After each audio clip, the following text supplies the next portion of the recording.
Asian കപ്പിലേറ്റ നൊമ്പരങ്ങളുടെ കഥകൾ ഇനി മാറ്റി നിർത്താം.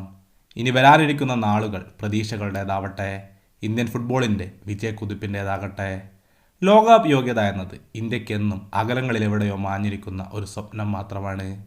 ആ സ്വപ്നം തേടിയുള്ള യാത്രയിൽ മറ്റൊരു നിർണായക കടമ്പ മറികടക്കാൻ ഇന്ത്യൻ ഫുട്ബോൾ ടീം ഒരുങ്ങുകയാണ്.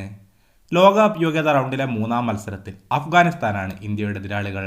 നാളെ മാർച്ച് 21 ഇന്ത്യൻ സമയം രാത്രി 12:30 ഈ മത്സരം നടക്കുന്നത്. നിങ്ങൾ ഇതുവരെ ഈ ചാനൽ സബ്സ്ക്രൈബ് ചെയ്യാത്തവരാണെങ്കിൽ ഇതുപോലുള്ള കൂടുതൽ ഫുട്ബോൾ വാർത്തകൾക്കായി ഈ ചാനൽ മറക്കാതെ സബ്സ്ക്രൈബ് ചെയ്യൂ. ലോകകപ്പ് യോഗ്യതയുടെ അടുത്ത റൗണ്ടിലേക്ക് ഇന്ത്യക്ക് മുന്നേറണമെങ്കിൽ ഗ്രൂപ്പിൽ 2ാം സ്ഥാനത്തെങ്കിലും എത്താൻ സാധിക്കണം. അതുകൊണ്ട് തന്നെ താരതമ്യേന ഗ്രൂപ്പിലെ ഏറ്റവും ദുർബലരായ എതിരാളികളായ അഫ്ഗാനിസ്ഥാനെതിരെ വിജയത്തിൽ കുറഞ്ഞതൊന്നും ഇന്ത്യൻ ടീം പ്രതീക്ഷിക്കുന്നില്ല. അഫ്ഗാനിസ്ഥാന്റെ തട്ടകത്തിൽ വെച്ചാണ് ഈ മത്സരം നടക്കുന്നത്.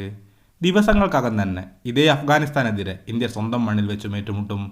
ഇന്ത്യയും അഫ്ഗാനിസ്ഥാനും തമ്മിലുള്ള ഈ മത്സരം ടെലിവിഷനിൽ ലൈവ് ടെലികാസ്റ്റ് ചെയ്യുന്നത് DD സ്പോർട്സ് നെറ്റ്വർക്കാണ്. ഡിസ്ക്രിപ്ഷൻ ബോക്സിൽ കൊടുത്തിട്ടുള്ള നമ്മുടെ ടെലഗ്രാം ഗ്രൂപ്പ് കയറിയാൽ ഈ മത്സരത്തിന്റെ സംരക്ഷണവുമായി ബന്ധപ്പെട്ട കൂടുതൽ കാര്യങ്ങൾ നിങ്ങൾക്കറിയാൻ സാധിക്കും. ഏഷ്യൻ കപ്പിലെ തോൽവിയിൽ നിരാശയിലാണ്ട ഒരു കൂട്ടം ആരാധകർക്ക് വീണ്ടും ഫുട്ബോൾ ആവേശം തിരികെ നൽകാൻ ഇന്ത്യൻ ടീം ഒരുങ്ങുകയാണ്. ലോകകപ്പ് യോഗ്യത എന്ന സ്വപ്നം ഇപ്പോഴും സജീവമാണ്. ആ സ്വപ്നം ഇത്തവണയെങ്കിലും പൂവണിയട്ടെ എന്ന പ്രത്യാശകൾ മാത്രം. കൂടുതൽ ഫുട്ബോൾ വാർത്തകൾക്കായി ഈ ചാനൽ മറക്കാതെ സബ്സ്ക്രൈബ് ചെയ്യൂ.